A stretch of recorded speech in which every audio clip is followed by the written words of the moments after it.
Hello, it's day 24, and we have kind of an interesting problem. I've been puzzling away at this one on the board for a while. Essentially, we've got a list of particles, um, 1913. So this is the initial position, x, y, and z, and this is the velocity in each dimension. So this one's x value is going down 2 every nanosecond. Our job is to work out whether they will intersect and whether they will intersect within, whether they will intersect in the future and whether they will intersect inside a particular area. In the trial version, it's between 7 and 27 inclusive. In the real version, the numbers are considerably larger, which will probably may cause us some issues. So, I'll talk you through my approach, which I think will work okay. There are a couple of things that could definitely trip me up. Well, in fact, there is one which I'll make a note to come back to, which is errors. Yeah, so come back to that. So here's a representation of what we're looking at. We've got two particles. This is the example, and they're going time-wise in this direction. We can see the lines intersect as all non-parallel lines will at some point. We can also see that they intersect within this green zone here, which is the zone we've been asked to look at. We can also see that because they are moving in this direction, in this case, backwards towards the y-axis, then they're going to intersect in the future. Now, if we didn't have this information, let's say we got rid of these arrows, we'd actually have no way of determining whether they were going to intersect in the future or not, because they could be going this way, or one could be going this way and the other one this way, and all kinds of other things could be happening. That is true, isn't it?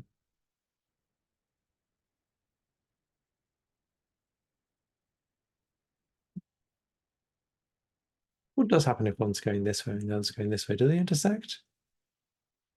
They do, I think.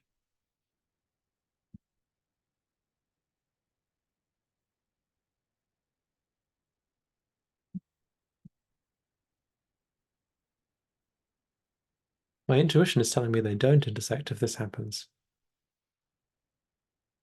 So even though they're not parallel,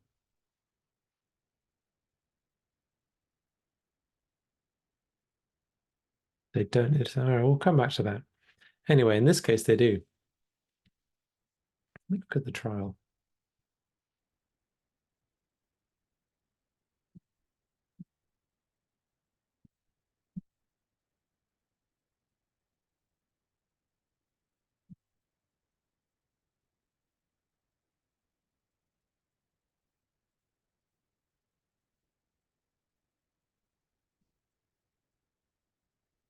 So in theory, if we start off with the particles like this, and one is going upwards and to the right,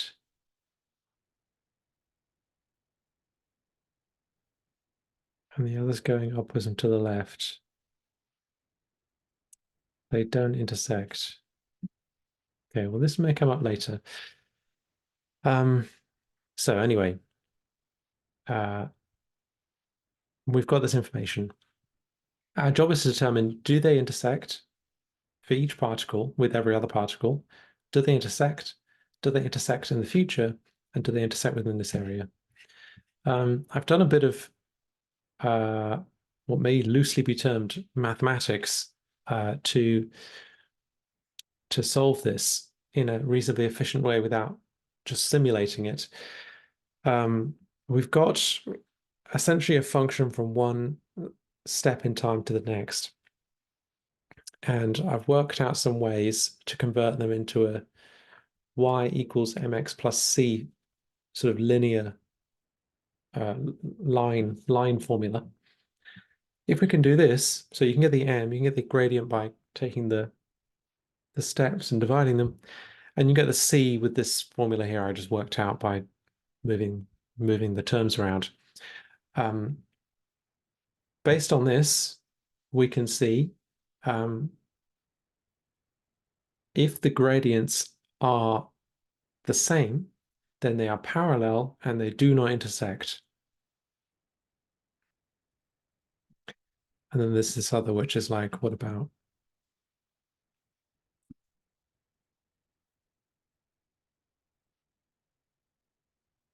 Which I need to come back to. So they're parallel, they don't intersect. So we know that they don't. Otherwise, the assumption is, aside from this thing, which I need to figure out, they do intersect, or at least the lines will intersect. Where the particles do is something else. Then I've jumped to point 3, which is, do they intersect in the area in question? Now, taking our y equals mx plus c version of the equations, which here I've calculated 2 out, you can then, like the way I would do this as a person is to essentially make the equations equal to each other to determine the intersect, the intercept between the two. But I can't just look at them all and figure them out. So I rearranged all the terms to give this formula, which gives us the y-intercept, not the y-intercept, the y term of the intersection of the two lines. If we have that, we can then calculate the x, and we can work out, is this xy coordinate inside the training area? And then we're good. Then we need to work out, do they intersect in the future? Now, my belief is that we need to check one formula, and essentially we need to work out, like if we look at this, we can see that x starts off at 19 and it's going down.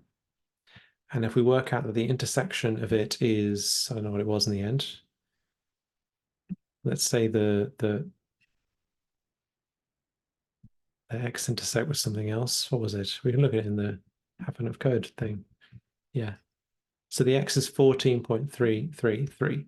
So 19 going down, is it going to get to 14.333? Yes, it will. So it will intersect with that point in the future. And we do the same check for x, 15.333. 13 going up by 1, or up in general. Will it get to 15.3 recurring? Yes, it will. So that means that that the point on our Formula 1 that we found on our line is going to be in the future relative to this point that we've got here, which means that the same will be true for Formula 2, because we know that Formula 1 and Formula 2 intersect there, and it can't be that one formula intersects in the past or the other intersects in the future, I think. Pretty sure that's true. If they intersect, and this is in the future for this line, this intersection, could it be in the past for this line? Is this what this is about? Well, maybe this is what this is about. So let me actually put this, give us this picture. So in theory then, these lines definitely do intersect here. We know that, but it intersects in the past for this line and the future for this line. So actually, this solves my problem rather handily, which is it's not just one of the lines we need to look at. It's actually both of the lines. Let me cross this out.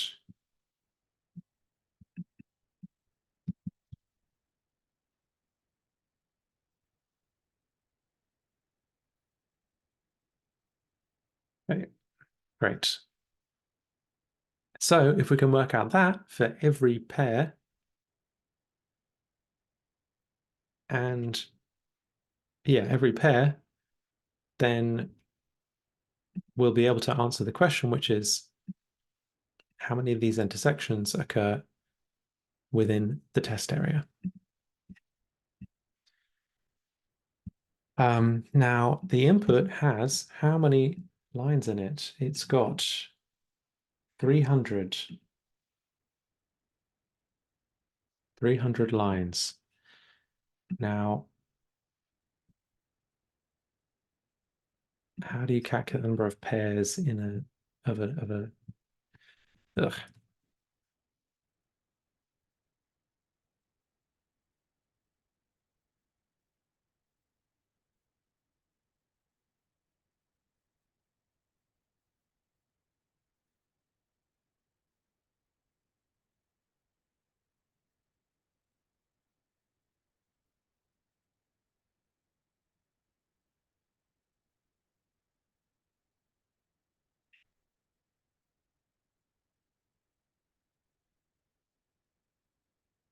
Okay.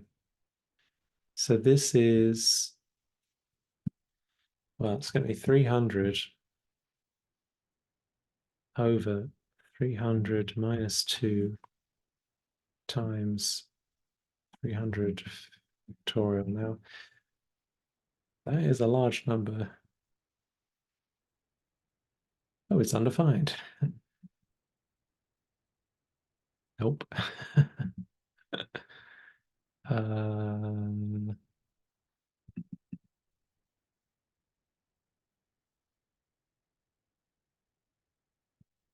so it's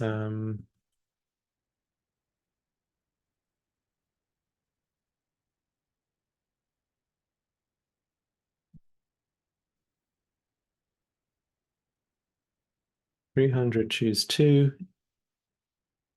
Oh, okay.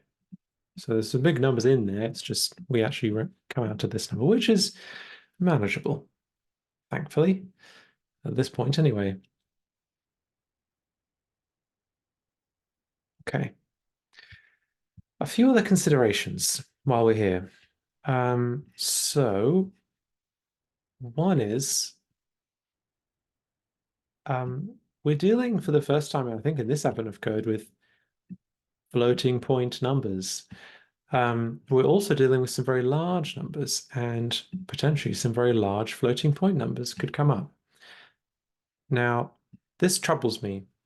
I don't know if there will really be a problem, but I'm going to play it safe and try using anyway, the decimal type in Python standard library. This should save us from anything too horrible. Um, so let's hope it does. In fact, let me check what the default range of this is. Now that's how many digits? 18.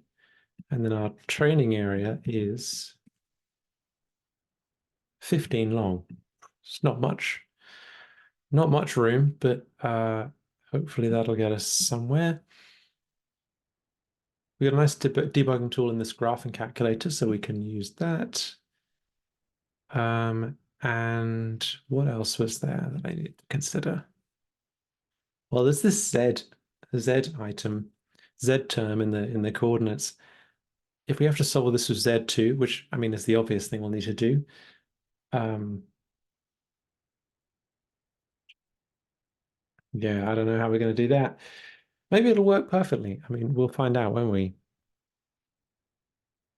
Anyway, so I've got particle, line, state, nothing to. You've seen all this stuff before if you're watching this far. Um, and then what is our final function? It is number of intersections.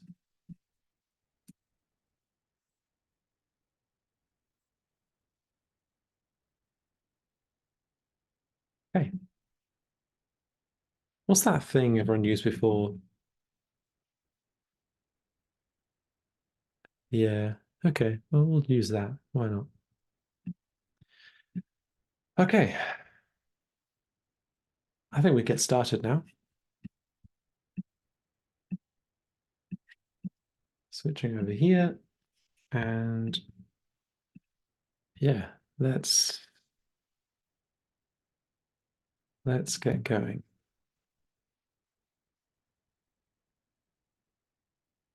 Okay. Copy in this vec, which we're not gonna put a Z term into it yet. And we're gonna go with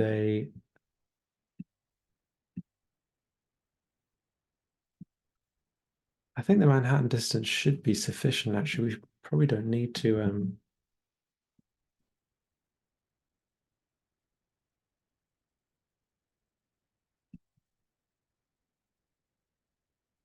we probably don't need to do any squaring or anything, which is good actually.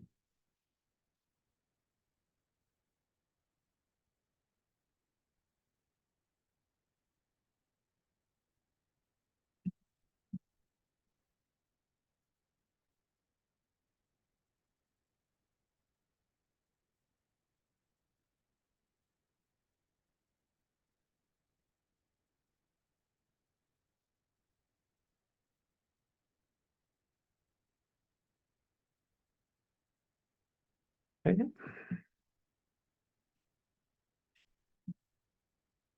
Yeah, I think this numerical size is going to be a problem. Right. Continuing on.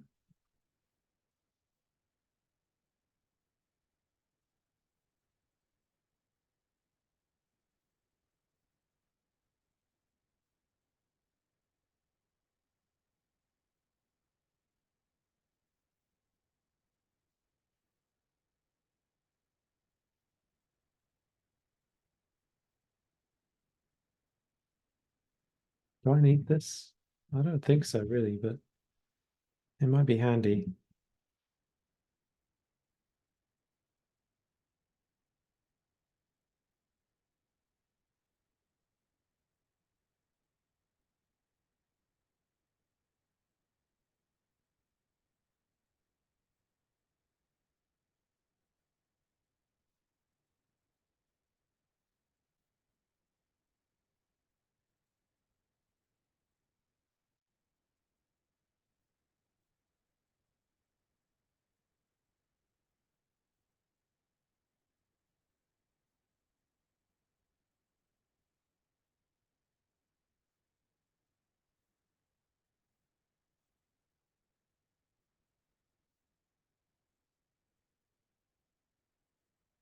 Now, what's this one?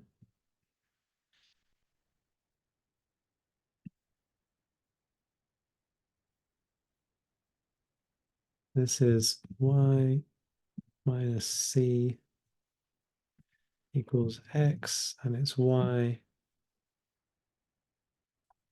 divided by m, I think.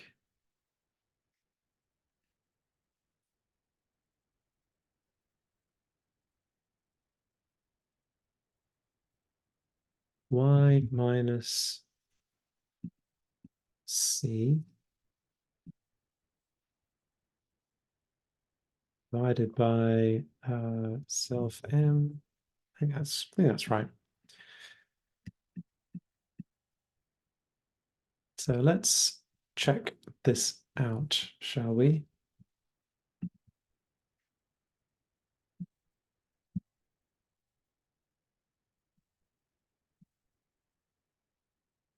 No, not tab nanny. I don't even know what that is. Okay.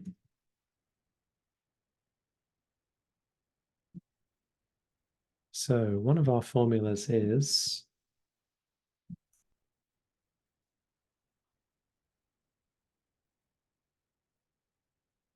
minus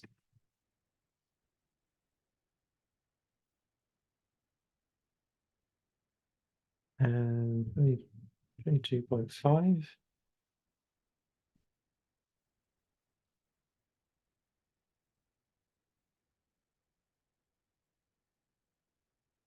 We do this.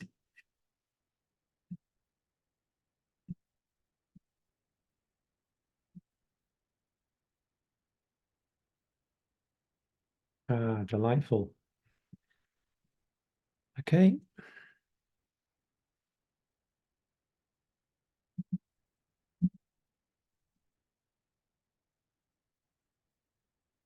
So at x 19, we should have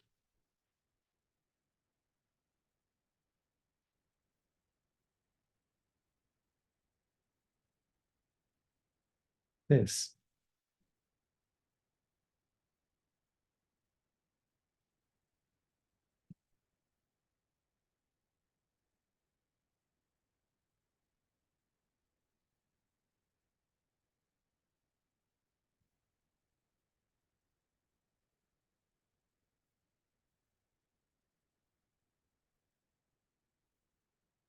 Okay, good. All right, and for 13, we should have 19.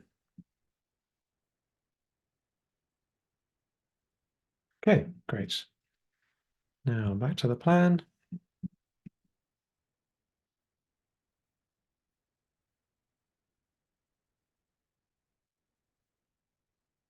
Particle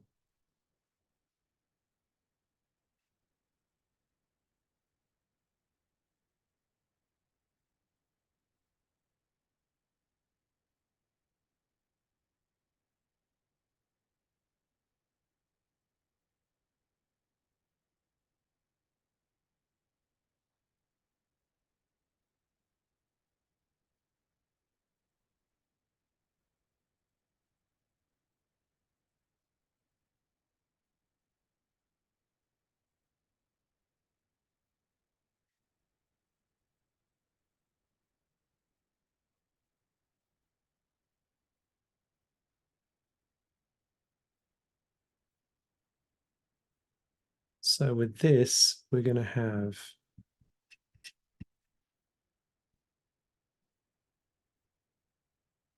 19,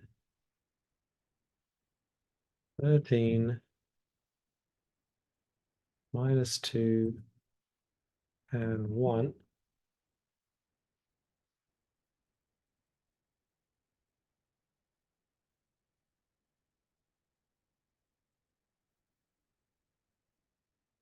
Check.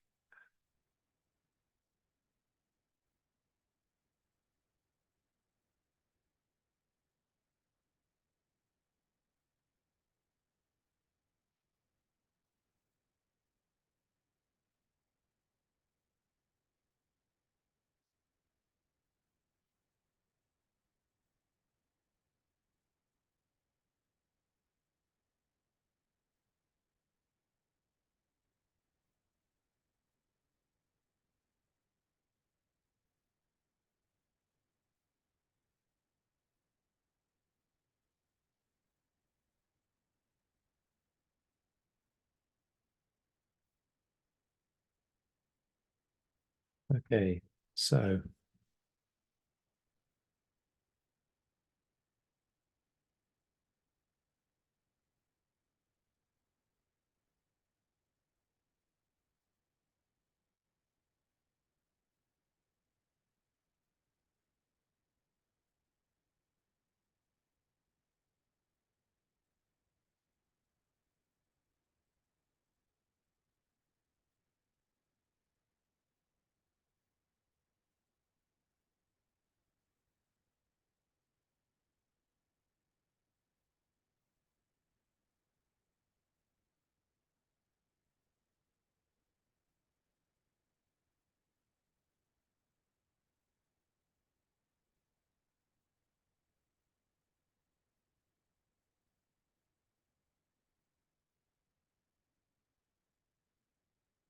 beautiful. I feel like I'm uncovering some deep uh, calculus stuff here. I don't. I saw some of these formulas. I was like, oh my gosh, the beauty of mathematics. It inspires me. But I didn't know enough to know what I was looking at, so I stopped feeling awe fairly soon after that. Um, okay,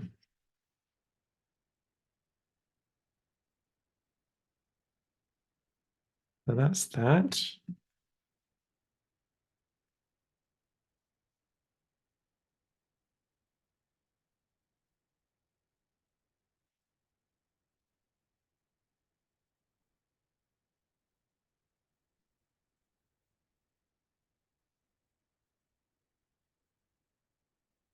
It'll just be a list. Okay.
1, 2, 3, 4, and 5.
Okay.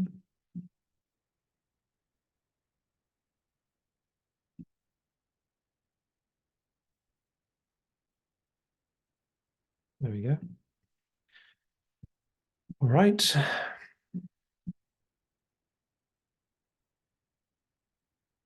That's looking good. Now we'll have a calculate.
Kind of odd.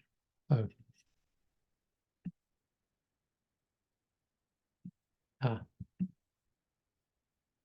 Uh,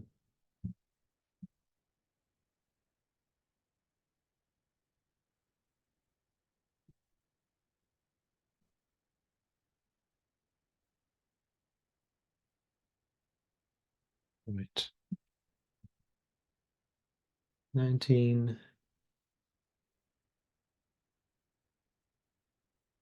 19 minus 2. Yeah, okay. There we go.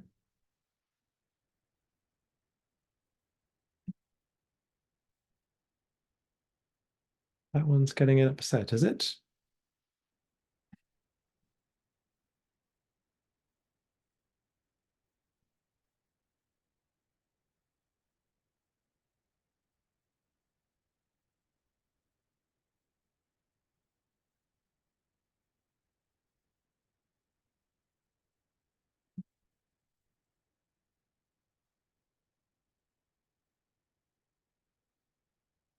Odd.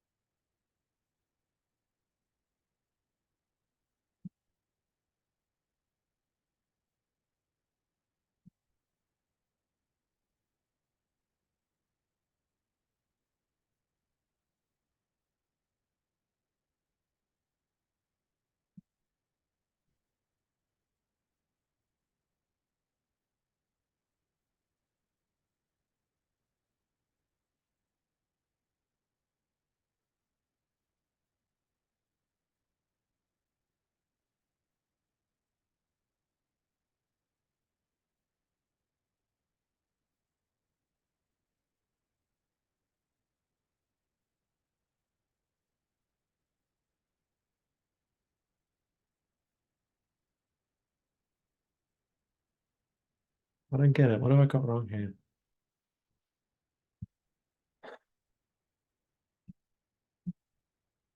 Oh,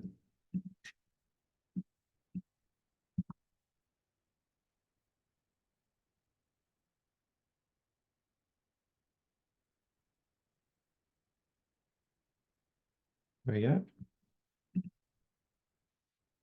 Okay, so to count the intersections,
okay.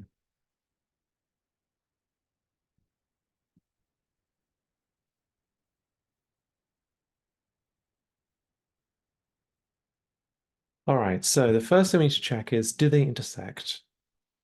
We've got the line.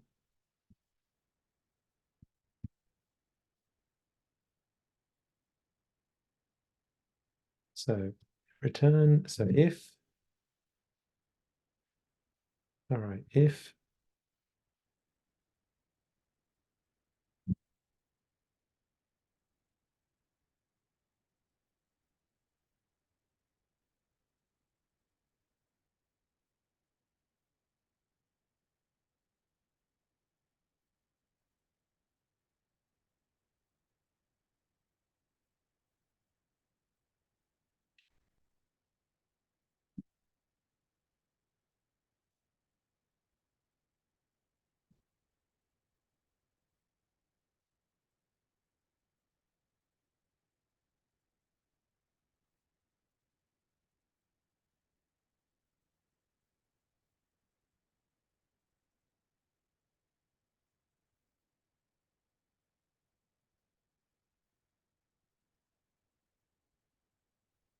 okay, so for this,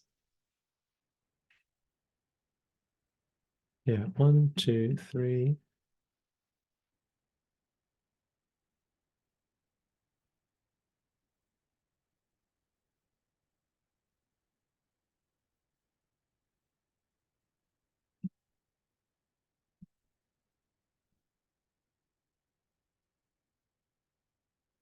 That's weird. Oh no, it's not pairwise. It's combination. It's pairs of.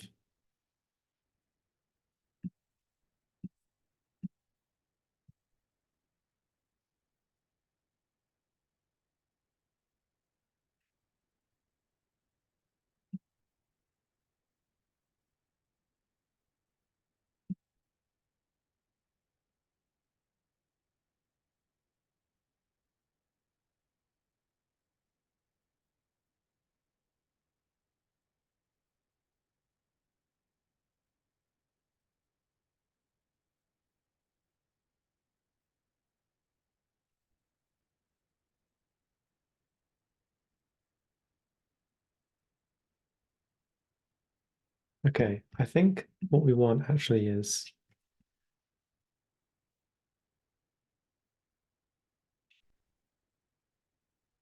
no permutations of two items, which gets us 20 pairs, which is 1, 2, 3, 4, 5, 6, 7, 8, 9, 10.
Okay, so we got 19 and 13 and 18 and 19. So we got 4 1913s, 3 1819s.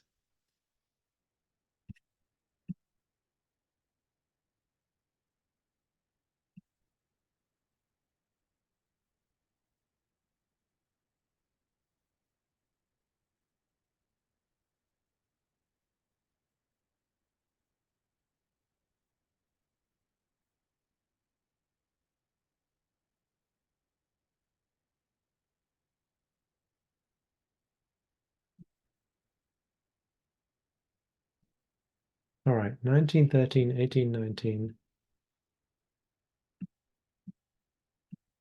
Oh, so it's doubling them. That's annoying. How do we get to not do that?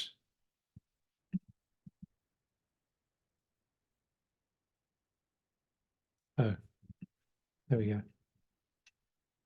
I knew it was wrong. Oh, I trusted the Python. Obviously, the Python documentation wasn't lying to me, but um, I did feel that I was looking at the wrong thing. Okay. All right. So this should cut it down to, we've got two parallel ones in the trial. I don't think we do. I think we've got one parallel one. So this should cut it down to 9, which it does. Good. Okay, now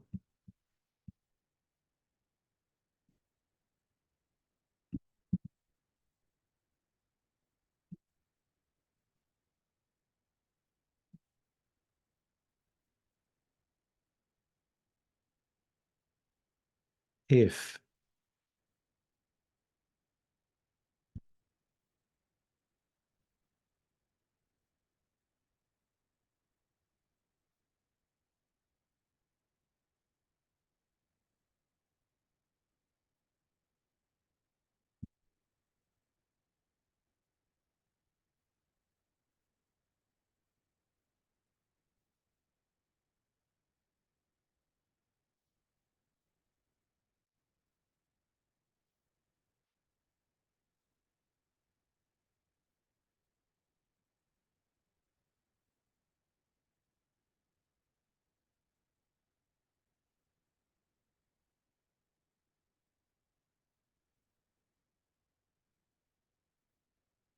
oh my gosh, my keyboard's all over the place. Okay, now for this, we want to return the AM times BC minus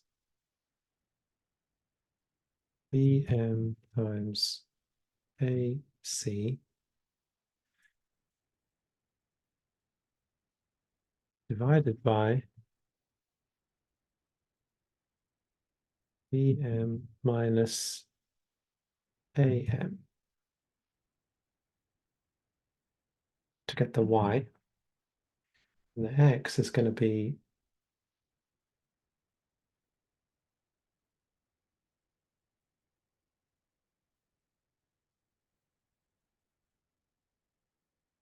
if this works, I will be not amazed, I'll be in awe. Okay. Should mark this as a check. Check that if it causes trouble. Okay.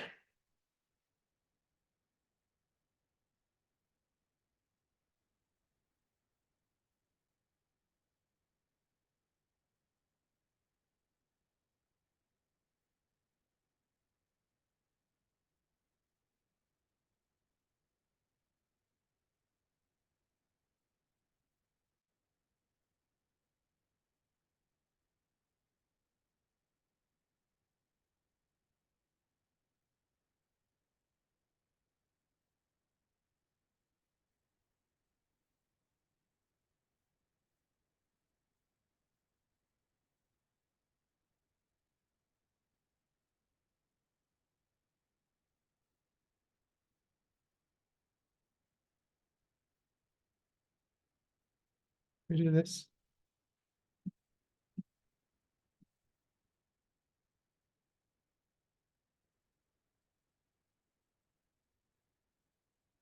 Okay, and it's also got to be less than or equal to. Great. Hmm.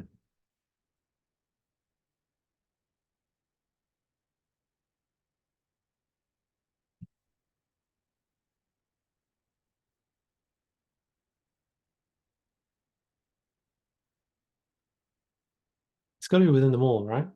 I think. All right, well, let's start checking.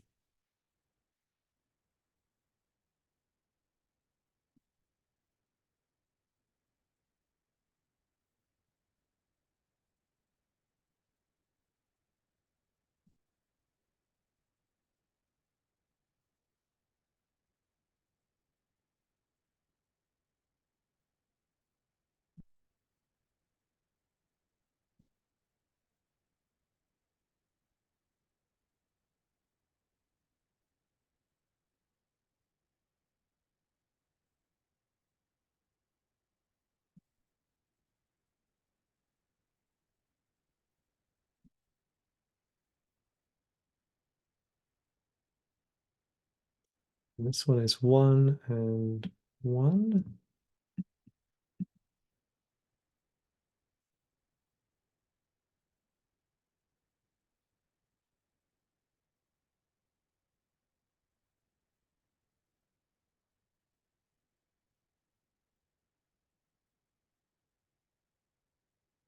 Okay, that is not true.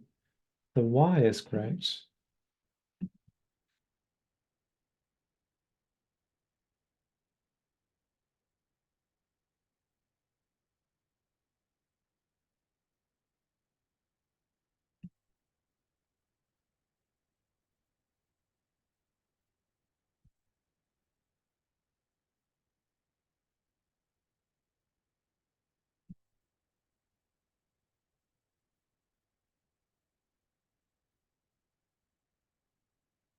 Sort of odd why that would make a difference.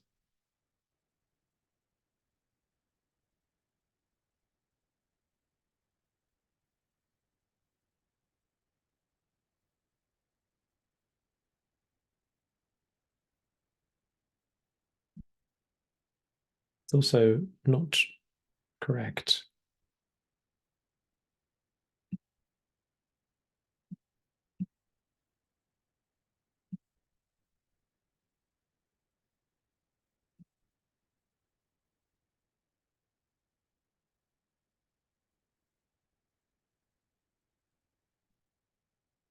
All right.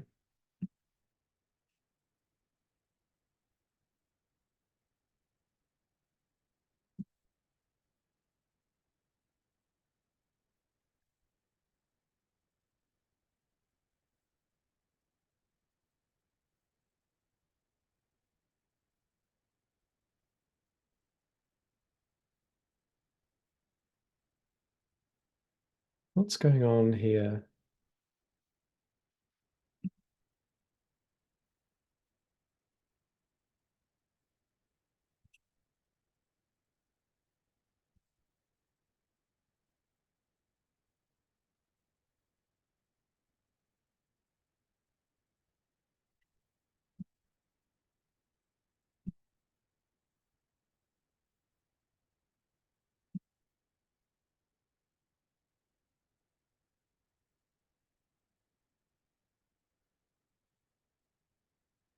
Okay, so the y-intercept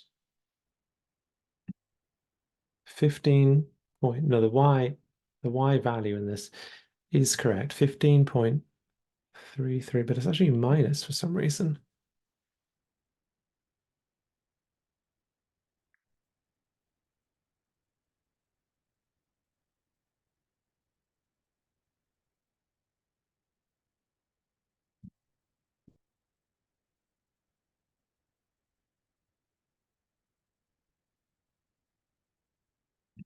Okay, let me try this out manually.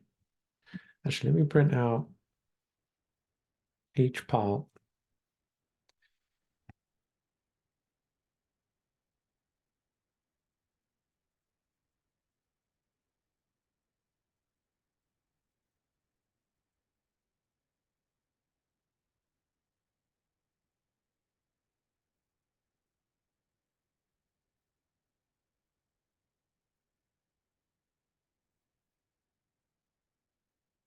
Okay, so that's minus 0.5, which we're multiplying out minus 0.5 and 1. That's correct.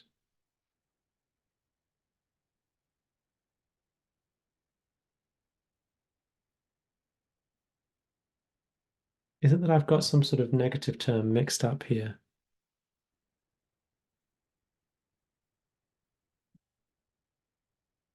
Yeah, let me briefly just try this out. Just going to switch over to my editor here for a moment. Okay. So MA in this example is minus 0.5, CB is 1, MB is 1, CA is 22.5, MB is 1, and MA is minus 0.5. So if we calculate all this out,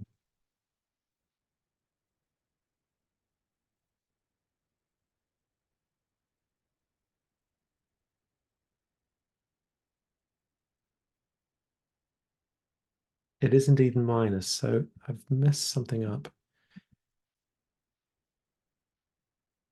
Okay, well, I think we can just swap these terms over.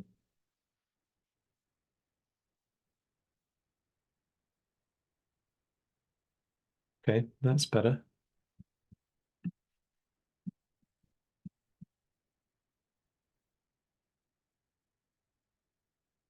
Could be a sign of something weird going on there, so I'm going to mark that up. Okay, back to the code. Right, so we got that. This should be, well, I'm actually not going to leave that in there because that'll be annoying to do, but we verified it anyway. Let's get the trial running again. Okay, now we've got 5. Is that right? Okay, inside the test area, in the future and the past, 1, 2, 3, 4, 5.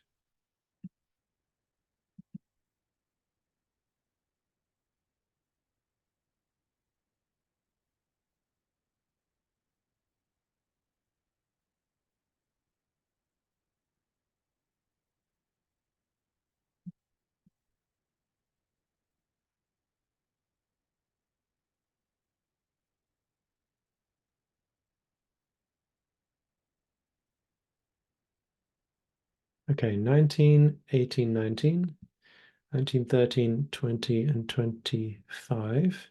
Good. Those are still in. 19, 13, and 2019. Crossed in the past. That's good. 18, 19, and 2019. Crossed in the past. 2025 and 2019. Crossed in the past. This last one allegedly should be in there.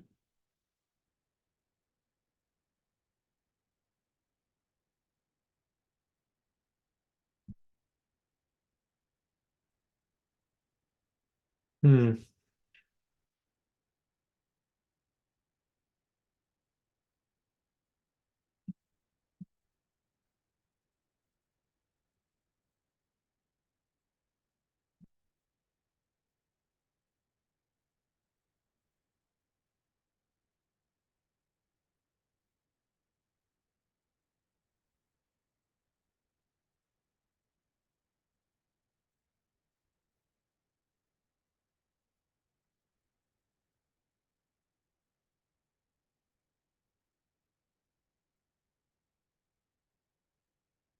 Okay. 12, 1231,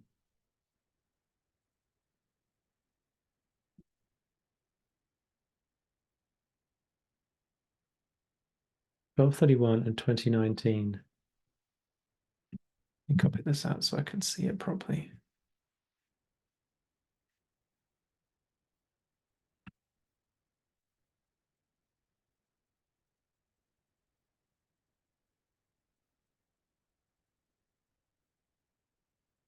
Oh, got an error, that's why.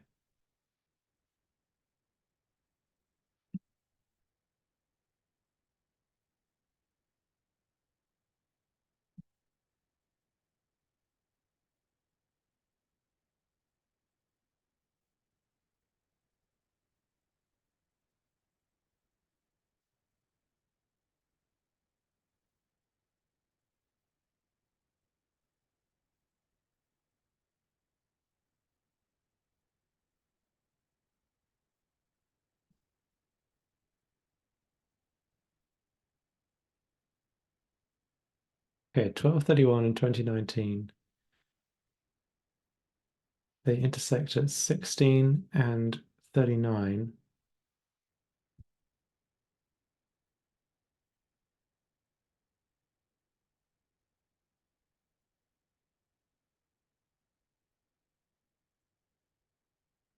Which is definitely outside the area.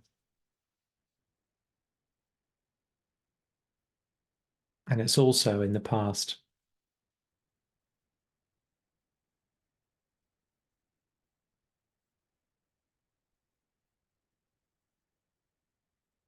So maybe it's just that it's being filtered out early. Okay, let's hope that this is okay. Move on. Okay.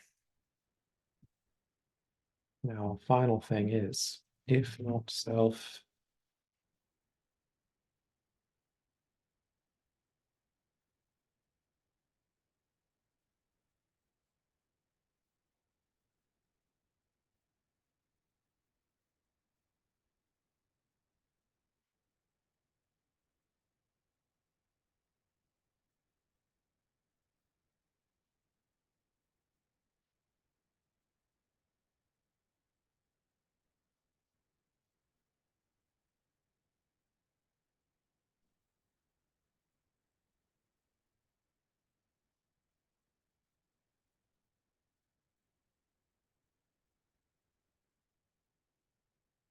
actually, the whole particle.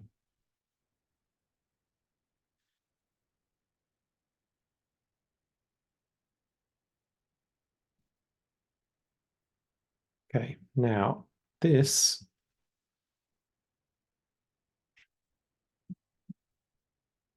if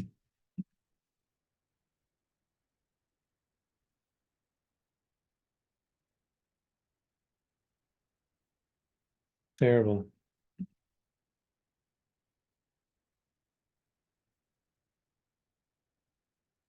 Okay, if the particles dx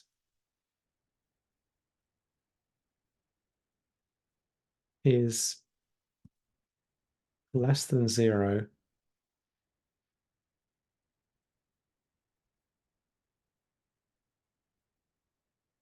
and intersect x is greater than or equal to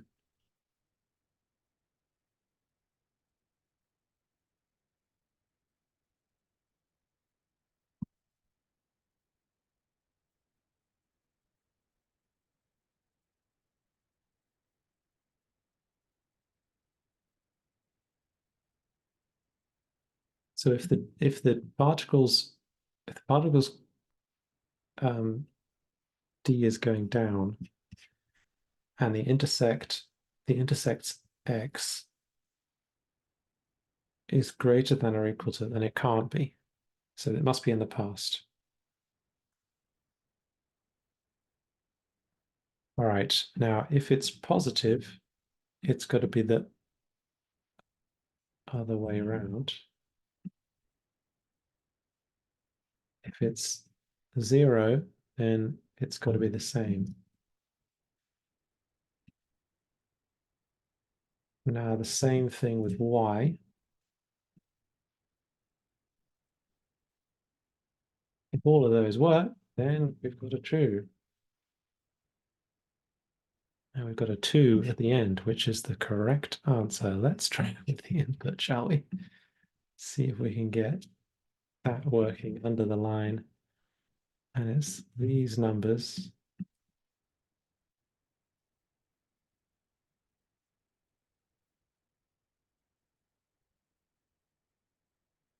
All right, if that's right, then it's a silver, I think. Let's try it out. Ah, silver just under the line. I hope, anyway. I'm going to give myself that. Okay, well, that was part one. I mean, it took a bit of coding, but interesting project. Let's try part two. On further analysis, it doesn't seem like any hailstones will naturally collide. It's up to you to fix that. You find a rock on the ground nearby. While it seems extremely unlikely, if you throw it just right, you should be able to hit every hailstone, oh no, in a single throw. You can use the probably magical winds to reach any integer position you like and to propel the rock at any integer velocity. Now, including the z-axis in your calculations, if you throw the rock at time 0, where do you need to be so that the rock perfectly collides with every hailstone? Due to the probably magical inertia, the rock won't slow down or change direction when it collides with a hailstone. In the example above, you can achieve this by moving to position 24, 13, 10 and throwing the rock at velocity -3, 1, 2. If you do this, you will hit every hailstone as follows. Above, each hailstone is identified by its initial position and velocity. Then the time and position the hailstone's collision with your rock are given. After 1 nanosecond, the rock has exactly the same position as one of the hailstones, obliterating it into ice dust. Another hailstone is smashed to bits 2 nanoseconds after that. After a total of 6 nanoseconds, all the hailstones have been destroyed. So at time 0, the rock needs to be at X position 24, Y position 13, and Z position 10. Adding these three coordinates together produces 47. Determine the exact position and velocity the rock needs to have at time 0 so that it perfectly collides with every hailstone. What do you get if you add up the X, Y, and Z coordinates of the initial position? Well, well. That is going to take some thinking.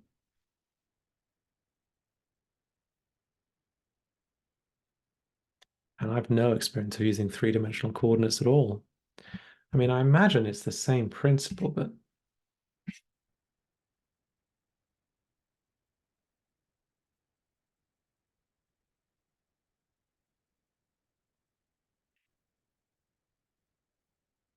Okay.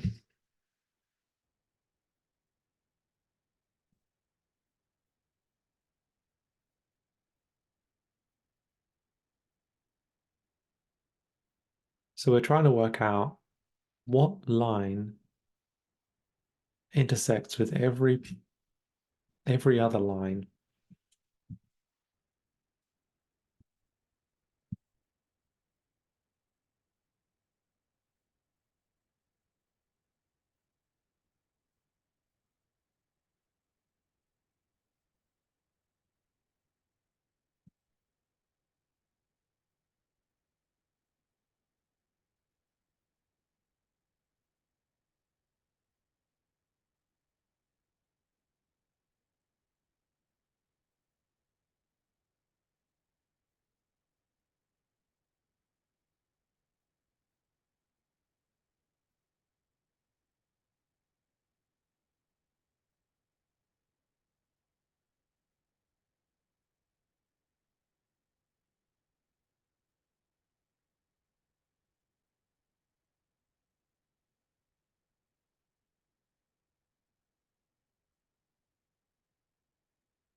Do we need really to have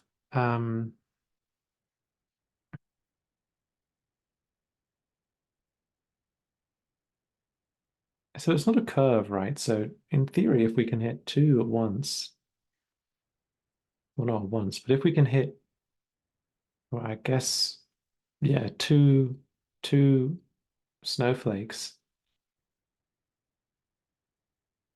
we'll have our line. So we don't need to calculate it for all of them, right?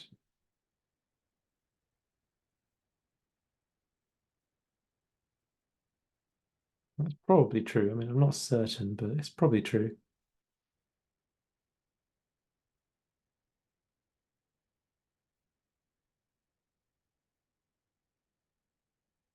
Well, that would be a bit of a relief, wouldn't it?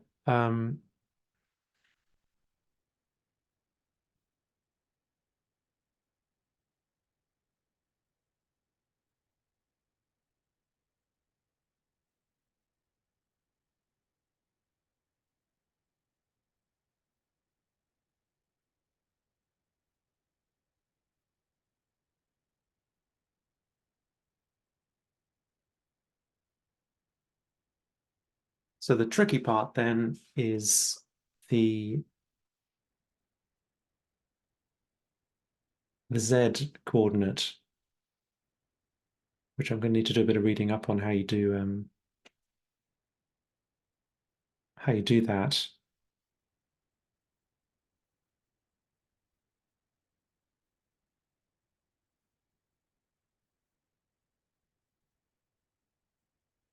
Well, actually, so you do need to be able to thread a line through all of the points, and they may line up more than once.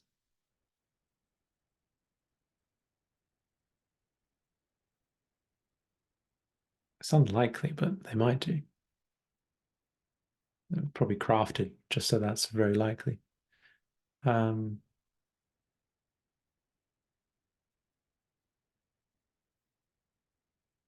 yeah, and if we've got a line that threads through every point, through every other line rather, if you've got a line that intersects with every other line, then you need to work out where you need to be on that line.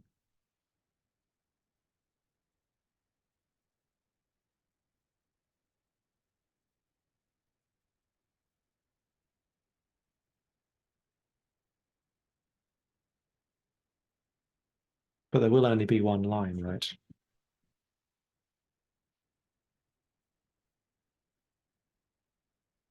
Okay. I'm going to puzzle away at this and come back to you. See you later. All right. Where am I? It's after Christmas now. So I started this challenge on the 24th, I think. Well, it must be. So this is a smash cut to a few days later, 27th. AOC has finished, but I still haven't finished this challenge. This one proved a real tricky one for me. Last year there were a few challenges I had to spend a couple of days on. This was the only one this year that I've really been stumped by. And as a result, have sunk entirely too much time into it.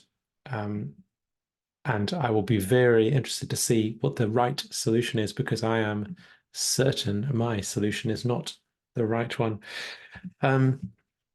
So after trying to puzzle through the sort of geometry of it, I suppose, a few times, all I could come up with was different ways of searching an infinite number of points, and several infinities actually, with very little chance of success. So I had a notion that we could. In fact, let me diagram this out. Yeah, I had a notion that. So where did I stop? Where did I go to? Yeah, I had a notion that I could. Uh, so this was a few days in that I could.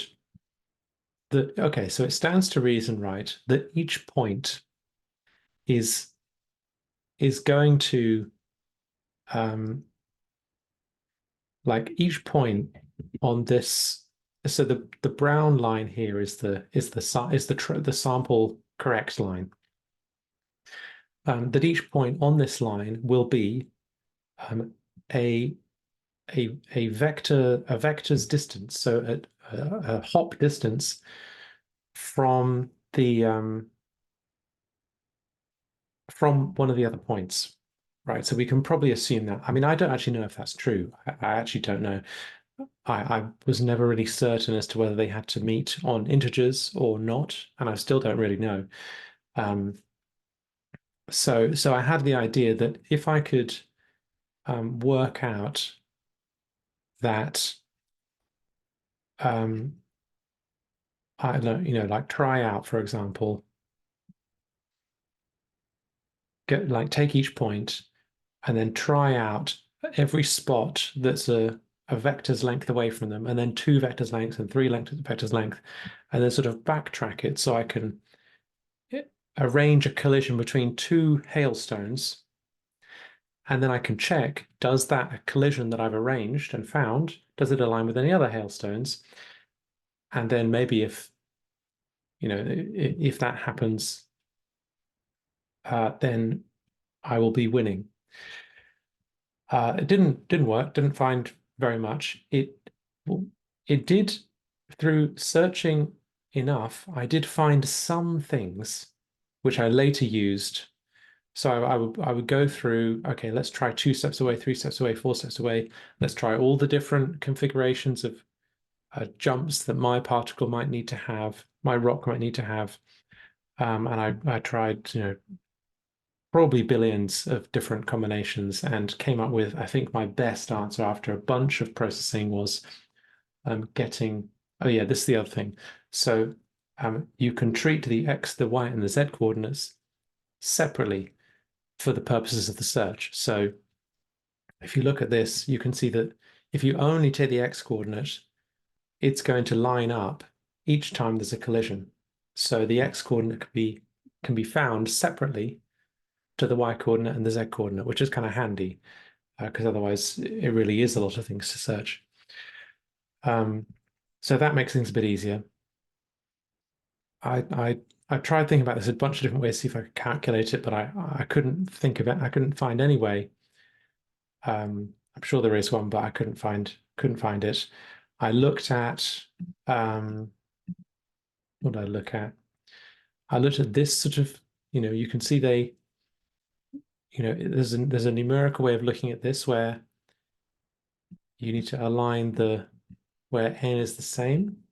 So I ended up drawing a graph for that. I can't remember where that's not the graph, but see if I can find it. I ended up using some formulas to calculate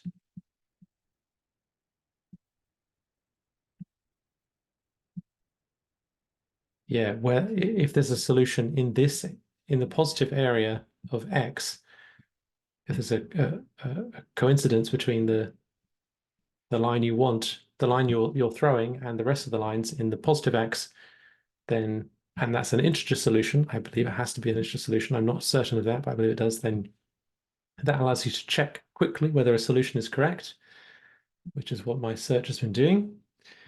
Spoiler alert. What else did I look at? Oh yeah, I looked at all of the collisions between the particles in step one to see if there was any pattern there, and clearly there is, but I have no idea what if anything this could be used for. I tried just okay, can I just like am I going to get lucky and be able to throw a hailstone exactly in line with one of the existing hailstones?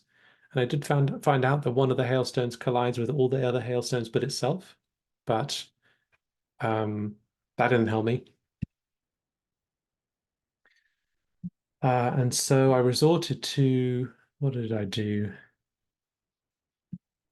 I've done all kinds of things. Yeah, I've done a really large number of different things. I've used calculator.net a lot to factorize large numbers. Yeah, yeah, yeah.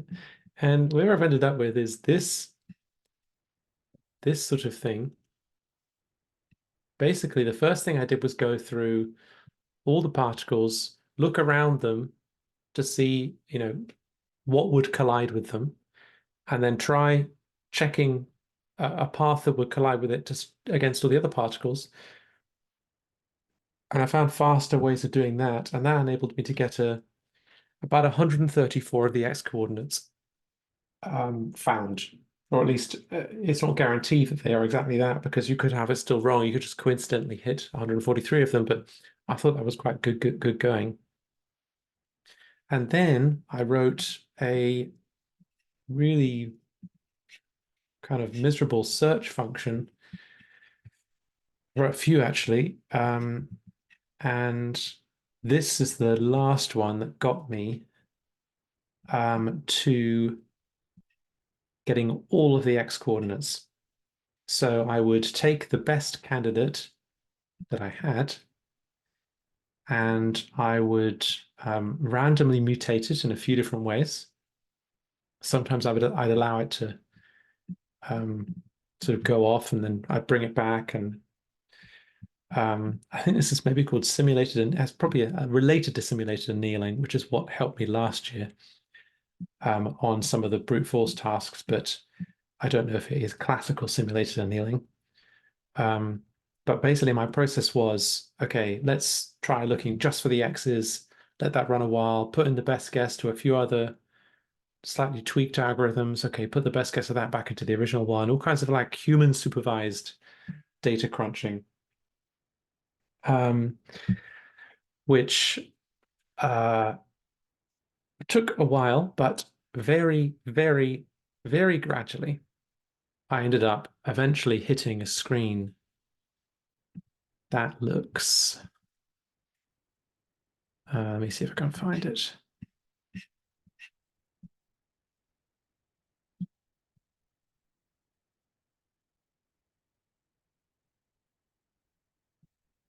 Well, anyway, it looks, if I hadn't quit it, it would look sort of like this. So you can see that, the different searching process going on here.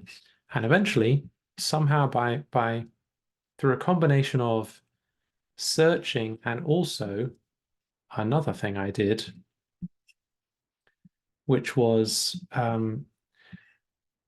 looking at all of the different promising results that it had. So I would get like 121, and then it would find 122, and it'd be like a slightly different version of X, and 144. And I'd put all these numbers into here, and I'd work out, do they have any common factors? And if they did, I would work out what they were. And there was a bit of trial and error to this because I think they maybe changed, or the results of this process changed. And I had to make the numbers smaller as well to work with them. So that was a bit complicated. And then I would put them into my searching process so that instead of just picking random numbers and perturbing by that, it would pick numbers that I knew were sort of magically important in this sequence, and it would add them or subtract them or something, and that would make it a bit easier for it to find better numbers, it turns out. I don't really know why, but well, I sort of have an idea why, but I don't really have a solid theory why. I wouldn't fly airplanes on this logic. And you can see here that we've got a few searches going on at the moment as well.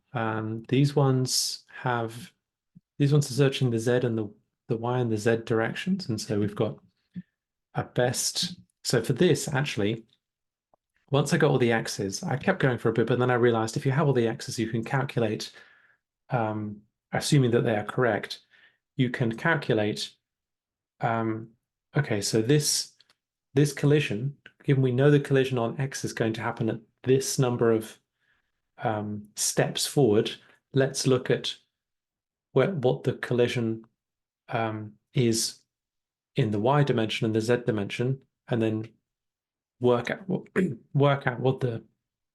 essentially work out the rest of the formula, and therefore backtrack to get the starting position of the original hailstone in the Y dimension and then the Z dimension. So I brute forced my way to maybe 21 out of 300 hailstones hit, and now I've gone through that logic, essentially getting the Y coordinates for each number of milliseconds, and then working out that turns out to be of a minus 236 velocity starting at this point here, which got me up to 48, and now it's searching through the Zs. But I don't really need to search through the Zs because I've just done the logic to find out what the Zs are. So let me see if I can find where on earth this spreadsheet was.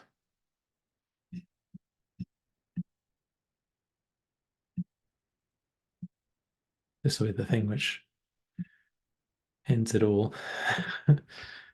And also Google Docs is behaving strangely. Where is it?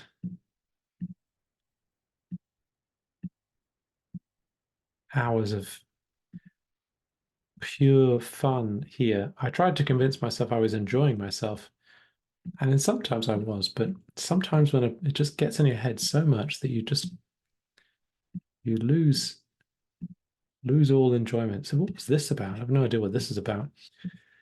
Where was it?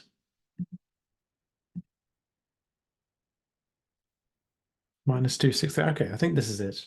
Let me check this. So the Z's ended in 9.8. No, that's not right.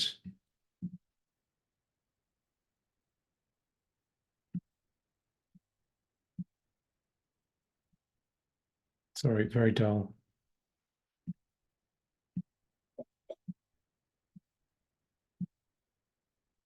Oh, no, just not save.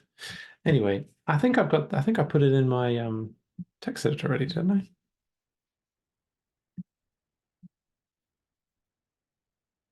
Yeah, 195, and at this starting point, I think.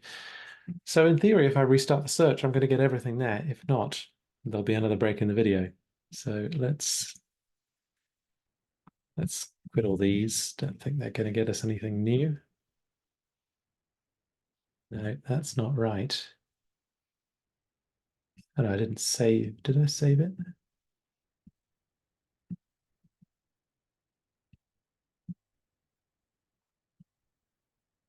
Yeah, that's not right. All right, I'll be back shortly, figure out what my error is. Come on.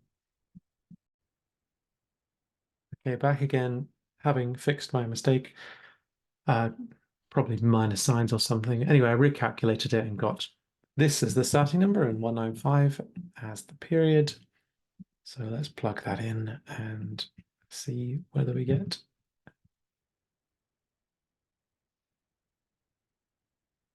Well, let's find out. There we go. So we're checking. In fact, let me just disable that. Yep, we're checking now all of the different. So I don't need this or this anymore, or this anymore. Okay, let's just look at that again. Oh, this has taken so long to get, but now it works. I mean, according to my checker anyway, it works. So let's plug it in and see what we get. Well, in fact, I need to add them up first. And this itself takes a bit of doing.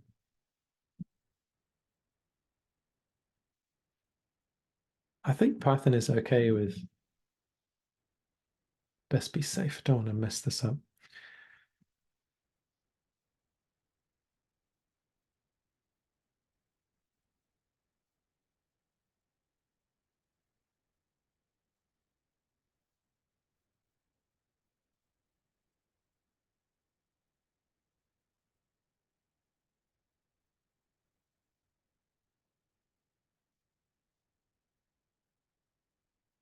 And that does indeed, well, it is higher than what all the previous guesses that are too low have been. So let's find out. Oh my gosh, that's taken me so long. Oh, that is such a relief. You know, I really considered looking at some of the hints, but I'm too bloody minded to do that. I was rationalizing to myself because, memory is much more powerful when it's associated with emotion, and the emotion of really not wanting to have to do that again may get me to remember what the solution is supposed to be. Okay, all right. Well, I'll probably see you later today for challenge 25.